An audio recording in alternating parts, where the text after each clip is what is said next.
ഒരു രാത്രി തൻ്റെ മുറിയിൽ ഒറ്റയ്ക്ക് പ്രാർത്ഥിക്കുകയായിരുന്നു സൈമൺ സ്റ്റോക്ക്. ഹൃദയം നിറയെ ബുദ്ധിമുട്ടുകളും സഭയിലുണ്ടായ കലഹങ്ങളും കൊണ്ടുള്ള നിരാശ. തൻ്റെ ദൈവമാതാവിൻ്റെ കനിവ് മാത്രമായിരുന്നു അദ്ദേഹത്തിന് ആശ്വാസം. അപ്പോൾ അകലെയായി ഒരു വെളിച്ചം.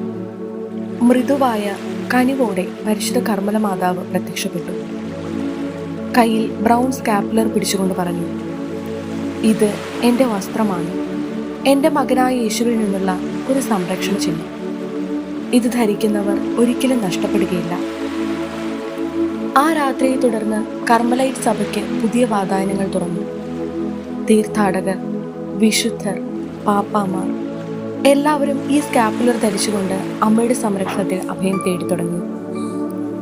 ഇന്നും ആ സ്നേഹചിഹ്നം നമ്മയെയും അമ്മയുടെ മടിയിൽ ചേർക്കുന്നു.